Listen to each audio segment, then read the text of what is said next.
తాకు గాలి నాపైన వాలి. చూసారు కదా వీడియో ఎంత బ్యూటిఫుల్గా వచ్చిందో. మీకు కూడా ఈ వీడియో నచ్చుతుందనే అనుకుంటున్నాను.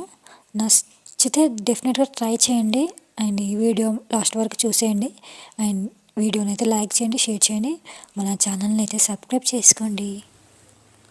ఇన్షాట్ యాప్ ఓపెన్ చేయగానే ఇంటర్ఫేస్ అయితే ఇలా ఉంటుంది. వీడియో మీద క్లిక్ చేసి నో ఆప్షన్ మీద క్లిక్ చేయాలి. క్లిక్ చేసిన తర్వాత ఫోటో మీద క్లిక్ చేసి ఫొటోస్ అనేవి యాడ్ అనేవి చేసుకోవాలి. నేనైతే ఒక 5 పిక్స్ అయితే యాడ్ చేసుకుని రైట్ క్లిక్ ఇచ్చేస్తున్నాను. అండ్ వాటర్ మార్క్ రిమూవ్ కావడానికి అయితే ఫ్రీ రిమూవ్ అనే ఆప్షన్ని క్లిక్ చేస్తే వాటర్ మార్క్ రిమూవ్ అవుతుంది.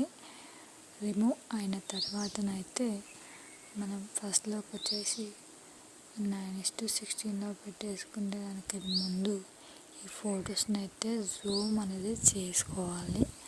5 పిక్స్ని కూడా ఇట్లా జూమ్ అయితే చేసుకోవాలి. మనకు ఇలా జూమ్ చేసుకుంటే మంచిగా ఫుల్ స్క్రీన్లో అనేది బాగా వస్తుంది అవుట్పుట్ కూడా. అండ్ నెక్స్ట్ వచ్చేసి డ్యూరేషన్లో 4 సెకండ్స్ అయినా పెట్టేసుకొని అప్లై టు ఆల్ అనేది సెలెక్ట్ చేసుకోవాలన్నమాట. అప్లై టు ఆల్ అని సెలెక్ట్ చేసుకుంటే అన్ని ఫొటోస్ కూడా అట్లనే వస్తాయి అన్నమాట. అండ్ రైట్ క్లిక్ చేసుకున్న తర్వాత మళ్ళీ వీడియో ఫోటో ఫస్ట్లో ఫోటో లాస్ట్లో మైనస్ నిండా పెట్టేసుకొని మనకు ఫోటో ఎటు మూవ్ కావాలంటే దానికి ఆపోజిట్ మూవ్ చేస్తే మూవ్ అనేది అయిపోతుంది. ఫోటో అయితే మూవ్ అయిపోతుంది. మన ఫోటో ఎటు మూవ్ కావాలనుకుంటామో దానికి ఆపోజిట్ అయితే మూవ్ చేస్తే మూవ్ అయిపోతుంది. మంచిగా మూవ్ అనేది అయిపోతుంది. ఇట్లా మూవ్ చేసుకోవాలి. ఈ విధంగా అయితే వస్తుంది. అండ్ టోటల్ పిక్స్ కూడా అట్లనే మూవ్ అనేది చేసుకోవాలి.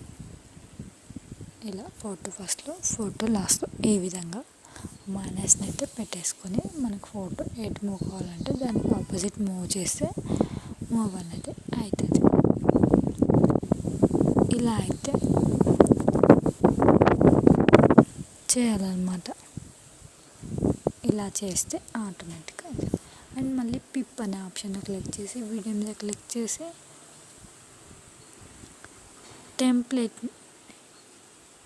టెంప్లెట్ కన్నా ముందు అయితే మనం లిరిక్స్ అంటే యాడ్ చేసుకోవాలి. యాడ్ చేసుకున్న తర్వాత బ్లెండ్ అనే ఆప్షన్ ఉంటుంది. బ్లెండ్ అనే ఆప్షన్లో స్క్రీన్ ఆప్షన్ని సెలెక్ట్ చేసుకొని రైట్ క్లిక్ అయితే ఇచ్చేసేయాలి. ఇచ్చేసిన తర్వాత లిరిక్స్ని అయితే కొద్దిగా జూమ్ చేసుకొని కొద్దిగా కింద వైపు అయితే పెట్టేసుకొని రైట్ క్లిక్ అయితే ఇచ్చేసేయాలి. ఫైనల్గా అయితే లిరిక్స్ వీడియోలో అయితే ఇలా ఉంటుంది అన్నమాట. ఇలా వస్తుంది. అండ్ నెక్స్ట్ వచ్చేసి పిప్ అనే ఆప్షన్ క్లిక్ చేసి చేసే ముందు అయితే మనమైతే ఇది కరెక్ట్గా చూసుకున్న తర్వాత పిప్ అనే ఆప్షన్ క్లిక్ చేసి టెంప్లెట్ని అయితే యాడ్ చేసుకోవాలి. మీకు ఈ టెంప్లెట్ లింక్ కనుక కావాలంటే డిస్క్రిప్షన్ లింక్ ఇస్తాను. మీరు అక్కడికి వెళ్ళి డౌన్లోడ్ అనేది చేసుకోవచ్చు. బ్లెండ్ ఆప్షన్లో స్క్రీన్ ఆప్షన్ సెలెక్ట్ చేసుకుంటే ఆటోమేటిక్గా బ్యాక్గ్రౌండ్లో ప్లే అవుతూ ఉంటుంది అన్నమాట. అండ్ ఈ టెంప్లెట్ని అయితే కరెక్ట్గా మన ఫోటో 4 సెకండ్స్ వరకు ఉంటుంది కదా, 4 సెకండ్స్ వరకు అయితే ఆన్ చేసుకోవాలి. మిగతాదంతా కూడా కట్ అనేది చేసేసుకోవాలి. చేసుకుని డూప్లికేట్స్ అనేది చేసుకొని రైట్ క్లిక్ అయితే ఇచ్చేసేయాలి. అండ్ ఫొటోస్ని అయితే ఇట్లా టెంప్లెట్ని అయితే ఇట్లా జూమ్ అనేది చేసుకోవాలి. ఫుల్ స్క్రీన్లో అయితే టెంప్లెట్ని అయితే జూమ్ చేసుకోవాలి. మంచిగా ఇట్లా ఫుల్ స్క్రీన్లో ఉండేటట్టు అయితే జూమ్ అనేది చేసుకోవాలన్నమాట. ఇట్లా జూమ్ చేసుకోవాలి. జూమ్ చేసుకుంటే మనకు ఫుల్ స్క్రీన్లో మంచిగా టెంప్లెట్ అయితే యాడ్ అవుతుంది. అండ్ ఇలా అయితే వస్తుంది అన్నమాట. అండ్ నేను డబల్ యాడ్ అనేది చేసుకున్నాను కాబట్టి నేను డిలీట్ అనేది చేసుకుంటున్నాను. అలా డిలీట్ అయితే చేసుకున్న తర్వాత మళ్ళీ ఫస్ట్లోకి వచ్చేసి ఫైనల్గా అవుట్పుట్ అయితే ఇదన్నమాట. వీడియో అయితే చాలా అంటే చాలా బాగా వచ్చింది. మీకు కూడా నచ్చుతుంది అనుకుంటే ఎక్స్ట్రా వేసుకొని 720p